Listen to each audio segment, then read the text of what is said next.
ذرا ہٹکے میں خوش آمدید. زرار کھوڑو، وسعت اللہ خان، شاہ زیب جیلانی کا سلام قبول کیجیے. سندھ کی ملیر جیل، آپ کو یاد ہوگا پچھلے ہفتے وہاں سے سینکڑوں قیدی بھاگ گئے تھے. پتہ یہ چلا ہے کہ یہ معاملہ صرف ملیر جیل تک کا نہیں ہے، سندھ کی باقی جیلوں میں بھی اقربا پروری، بد انتظامی کے الزامات ہیں. اس پر پروگرام میں بات کریں گے. اس کے علاوہ اسرائیل کیا ایران پر حملے کی تیاری کر رہا ہے؟ امریکی میڈیا یہ بات کہہ رہا ہے، اس پر ہم بات کریں گے. اور پھر غزہ میں اسرائیل کے جو قتل عام جاری ہے اس پر بھی بات ہوگی. لیکن پروگرام کا آغاز بھارت میں احمد آباد میں مسافر طیارہ جو کریش ہوا آج اس کے احوال سے. یہ بوئنگ 787-8 ڈریم لائنر طیارہ تھا جو کہ لنڈن گیٹوک جا رہا تھا. ٹیک آف کے 5 منٹ کے اندر بدقسمت طیارہ وہیں پہ گر گیا. جس عمارت سے وہ ٹکرایا وہاں پہ میڈیکل اسٹوڈنٹ وہ ان کی ہاسٹل تھی. اب تک کی جو ڈیٹیلز سامنے آئی ہیں اس میں 242 مسافر اور عملہ اس پہ سوار تھے، اور اب تک کوئی 204 لاشیں جو ہیں وہ پولیس نے نکال لی ہیں. یہ جو طیارہ تھا اس کے حوالے سے اب تک یہ پتہ چلا ہے کہ اس میں ایک سروائیور ہے. زرار جی، ایک سروائیور ہے. یہ وشواس کمار رمیش برطانوی شہری ہیں، انڈین ہے ویسے تو، ان کا نام بتایا جاتا ہے. ہاں، اور یہ کیسے، یہ اس کی کچھ ڈیٹیلز آئی ہیں کہ کیسے؟ کچھ ڈیٹیلز آئی ہیں. انہوں نے میڈیا سے بھی بات کی ہے اور بظاہر یہ ایمرجنسی ایگزٹ کے قریب بیٹھے ہوئے تھے. اب یہ ہمیں نہیں پتا کہ ایک دم کچھ چیز جاگی ان کے اندر اور انہوں نے خود بندہ چل رہا ہے. دیکھیں وہ شوق میں ہے نا، مطلب مجھے نہیں سمجھ آ رہی کہ کیسے ہوا ہے. ظاہر ہے کہ ایک معجزہ ہے یہ. یا تو اس نے ایمرجنسی ایگزٹ خود کھولا ہے یا تو پھر جب پلین کریش ہو رہا تھا تو وہ شاید خود کھل گیا. لیکن ابھی میں اس کا کوٹ سن رہا تھا. ان کے ظاہر ہے کہ چوٹیں ہیں، کافی زخمی ہیں پیر پر، سینے پر جب وہ زمین پر آ کے گرے ہیں. اور ان کے بھائی اجے بھی ان کے ساتھ پلین پر تھے لیکن وہ کسی اور سیٹ کسی اور رو میں بیٹھے ہوئے تھے. تو یہی فرات. تو یہ 11A میں یہ تھے، 11C میں 11C میں یہ تھے. اور مجھے بالکل یاد آ رہا ہے کہ جب کراچی میں اس طرح کا ایک جہاز PIA کا جہاز کریش ہوا تھا اور وہ بھی ایک پاپولیٹڈ ایریا کے اوپر کریش ہوا تھا. اس میں 2 سروائیور تھے جن میں سے ایک ظفر مسعود صاحب تھے جو سیٹ 1C میں تھے. جی. تو اب یہ ہے کہ وہاں پہ بہت ذرا ایک یہ دکھ بھرا واقعہ ہے. ہم نے سارا دن سوشل میڈیا پہ پکچرز دیکھی، فیملیز جو ہیں شوق کے اندر. ایک چیز میں ایڈ کرنا چاہ رہا ہوں کہ ابھی 242 تو صرف پلین میں تھے. جی، ہمیں ابھی یہ نہیں پتا کہ جس میڈیکل ہاسٹل کے اوپر جہاز کا جو نوز اور فرنٹ ویل کینٹین بلڈنگ پر گری ہے اور جو ٹیل ہم دیکھ سکتے ہیں ویژولز میں، ٹیل ہاسٹل کی چھت کے اوپر ہے.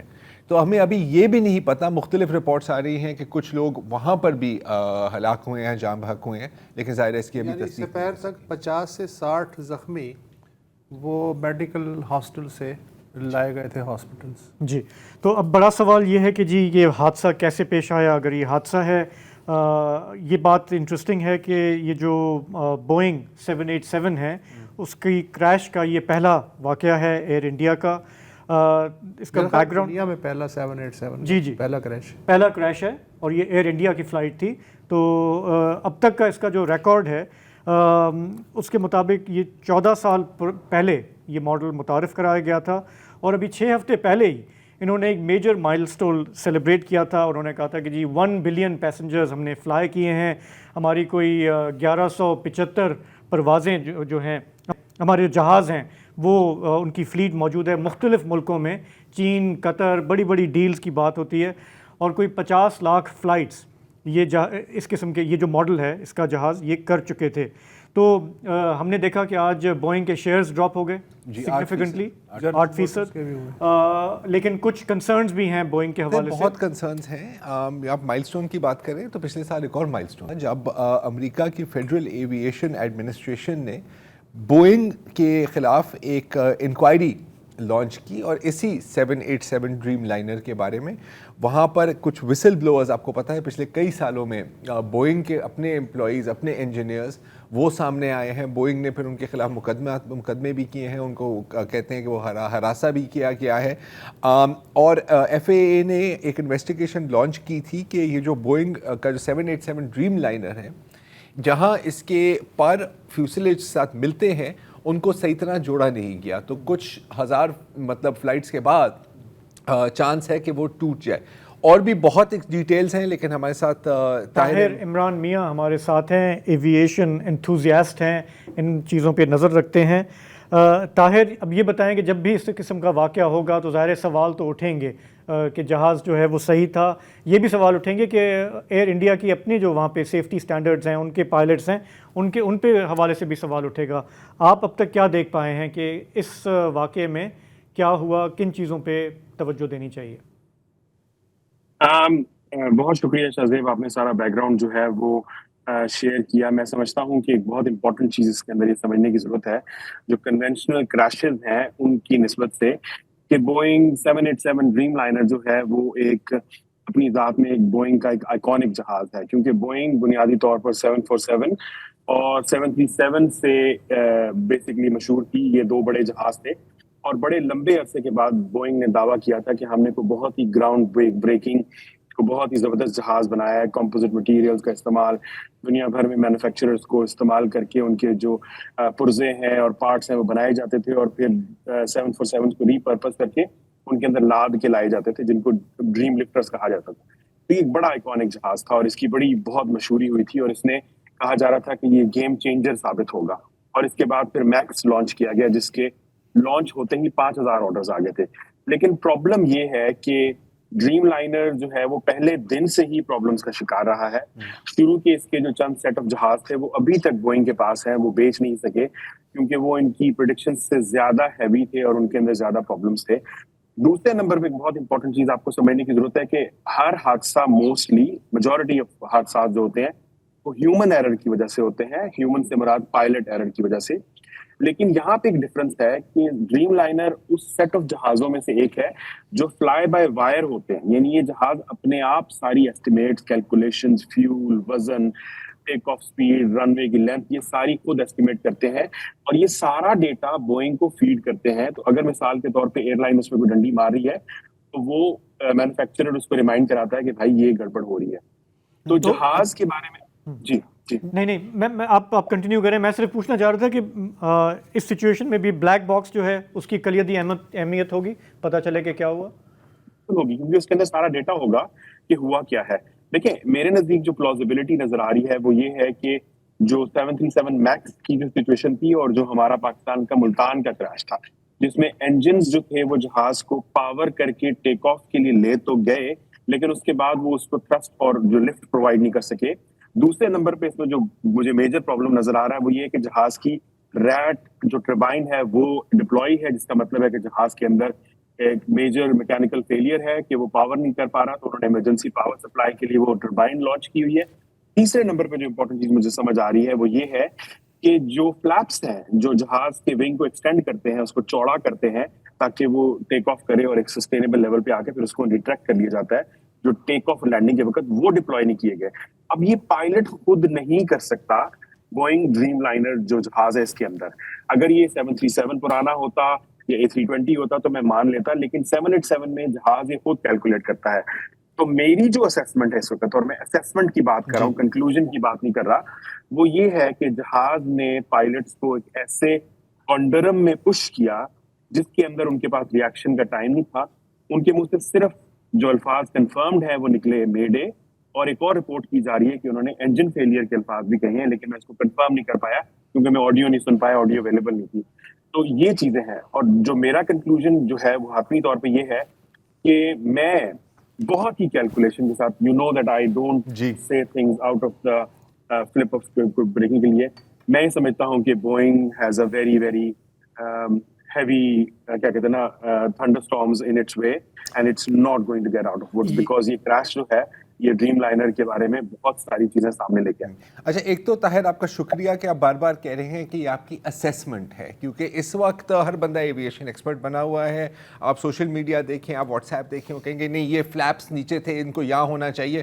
بیٹا مطلب آپ کا جہاز کے ساتھ اتنا ہی تعلق ہے کہ آپ کہیں کبھی جہاز میں سفر کیا ہے آپ نے, does not make you an expert. Boeing کی جو آپ نے بات کی اور اس بالخصوص 737 کی 2018-2019 میں 2 کریشز ہوئے تھے, کل 350 لوگ مرے تھے. 3 whistle blowers سامنے آئے ہیں 787 کے کریش 737 میکس 737 پچھلی کی بات. اب میں بوئنگ کی بات کر رہا ہوں. بوئنگ میں یہ جاننا چاہ رہا ہوں اس سے پہلے کہ 787 کا یہ کیا پہلا کریش ہے دنیا میں, اور اگر یہ ہے تو ہم اتنا ہیوی کیسے آ سکتے ہیں ایک جہاز جو اتنے 15 سال سے سروس میں ہے اور پہلا کریش ہے, تو کچھ نہ کچھ تو پھر رعایت دینی پڑے گی نا سیفٹی کے حساب سے. پچھلے 737 میکس ایتھیوپین ایئر لائنس کے کریش کے بعد سے اتنا کام کیا گیا کہ اس کے بعد یہ نتیجہ سامنے آیا کہ بوئنگ کے اندر, خاص طور پہ جب بوئنگ نے میکڈونلڈ ڈگلس جو ایک اور امریکن ایئر کرافٹ مینوفیکچرر تھا اس سے مرج کیا, تو وہاں پہ منافع کو کوالٹی کے اوپر پریفر کیا گیا.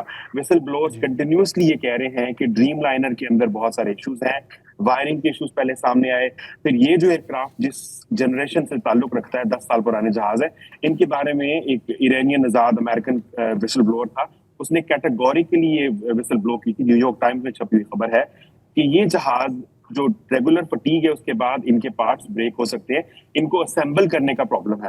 اب میں نے شروع میں آپ کو بتایا تھا کہ ڈریم لائنر پہلا بوئنگ کا جہاز تھا جس کو دنیا بھر سے چونچو کا مربع اکٹھا کر کے امریکہ میں اسمبل کرنا تھا.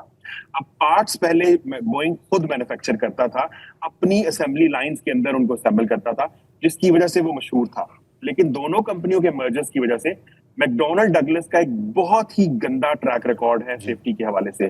جب سے وہ بوئنگ کے ساتھ مرج ہوئی ہے ہمارے سامنے پرابلمز ہی پرابلمز نظر آتے ہیں, سوائے 777 جو اس کے آنے سے پہلے, اس کے بعد جتنے پلینز آئے ہیں ان میں پرابلمز نظر آتے ہیں.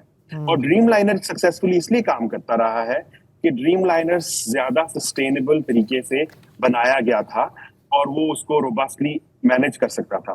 دوسرے نمبر پہ چونکہ بڑا جہاز ہے وہ باقی چیلنجز کو بڑے طریقے سے سسٹین کر سکتا ہے, بیلنس کر سکتا ہے ایک 737 کی نسبت. یہاں پہ جو مجھے سب سے زیادہ حیرت ہو رہی ہے وہ یہ ہے کہ ایتھیوپین اور لائن ایئر کے کریش کے اندر ہمیں پائلٹ کی جنگ نظر آتی ہے مشین کے ساتھ. یہاں پہ مجھے جنگ کے آثار نظر نہیں آئے, جو میرے لیے بڑی حیرت کی بات ہے, کیونکہ جہاز سٹال کیا ہے, ٹیک آف کیا ہے, اس کے بعد جہاز سٹال کیا ہے, جیسے ہم سانس لینے کی کوشش کر رہے تھے تو جہاز سسٹین کرنے کی کوشش کر رہا ہے اور پھر وہ نیچے جا رہا ہے. تو وہ, اور ٹائم صرف 1 منٹ کا ہے, لیکن اٹس لٹرلی 2 منٹس کے اندر سارا کام ہوا ہے, 2 سے 3 منٹ. یعنی اگر ہم ٹیک آف سے بات کریں رول سے, اور اچھا جہاز اتنا بھاری تھا کہ وہ جہاز رن وے سے کونے پہ گیا ہے مڑ کے, اور وہاں کونے سے اس نے آخری کونے تک استعمال کیا ہے, وچ شوز کہ پائلٹس اور جہاز کچھ سوچ رہے تھے کہ کوئی ایسی چیز ہے جہاز کے اندر, may be it was too heavy, کیونکہ ظاہری بات اس کے اندر فیول زیادہ ہے, ان کو پاکستان کو اوائڈ بھی کرنا پڑتا ہے. پھر دوسرے نمبر پہ دوسرے ایلیمنٹس بھی ہو سکتے ہیں, تو زیادہ ہیوی ہونے کی نسبت پھر فلیپس ڈپلوائے نہ کرنا میرے لیے بہت حیرت کی بات تھی. میں اپنے آپ کو ایک طالب علم سمجھتا ہوں, ٹھیک ہے, میں دیکھ کے حیران رہ گیا تھا کہ کیوں نہیں کیا. سوال بہت ہیں, ظاہر ہے کہ ان کو کلیئر ہونے میں ٹائم لگے گا. اس میں مرزا آپ نے جو 787 کی بات کی نا, ایف اے میں جو انویسٹیگیشن ہے وہ پتہ کس چیز پر ہے, کہ کیا بوئنگ کے امپلائیز نے سیفٹی ریکارڈز جعلی تو نہیں بنائے اور پیش کیے. یہ ہیں 3 وسل بلوئرز آئے ہیں, جوشوا ڈین, جان بارنیٹ اور سیم سالیپور. تینوں وہاں کے امپلائیز تھے. تینوں نے جا کے کہا ہے کہ یہاں پر کوئی سیفٹی کلچر نہیں ہے, آپ رپورٹس میں جھوٹ بولتے ہیں, اور اس طرح اسمبلی کی گئی ہے کہ کسی بھی وقت ان میں ڈیزاسٹر آ سکتا ہے. اب یہ بات کر رہے ہیں 737 کی, لیکن میں بات کر رہا ہوں اوور آل بوئنگ کا جو کلچر بن گیا ہے. اچھا, کلچر پر ایک آخری میں بات کرنا چاہ رہا ہوں کہ ہم بہت گالیاں دیتے ہیں اپنے میڈیا کو بھی اور اکثر کرٹیسائز کرتے ہیں. آج جو میں نے پرفارمنس دیکھی ہے معذرت کے ساتھ from the Indian media, it is disgraceful. Times Now میں کیا ٹویٹ آتی ہے اس کے کچھ گھنٹے بعد, ذرا اسکرین پر لائیں اگر آپ, اور وہ ٹویٹ کر رہے ہیں کہ جی آپ اپنی ٹی وی کے پلے لسٹ میں نا یہ ہم نے 11 پلین کریشز کے بارے میں موویاں اپلوڈ کی ہیں, اگر آپ چاہیں تو آپ انہیں دیکھ لیں. ایک اور چینل وجے روپانی, ایک سابق گجرات کے چیف منسٹر تھے, وہ بھی اس پلین میں سوار تھے, اور ان کی باقاعدہ ایک اے آئی جنریٹڈ امیج انہوں نے بنایا کہ جی دیکھیں پلین کے کریش سے پہلے وہ یقیناً ایسے بیٹھے ہوں گے. یہ چل رہا ہے. یس, یہ ہیں اسٹینڈرڈس.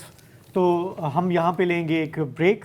پروگرام میں آگے ہم بات کریں گے ایران اسرائیل کی بھی, لیکن اس سے پہلے بات ہوگی سندھ کی جیلوں کی. آپ کو یاد ہوگا پچھلے ہفتے کراچی کا ایک جو ملیر کا علاقہ ہے, وہاں کی جیل سے سینکڑوں قیدی بھاگ نکلے تھے.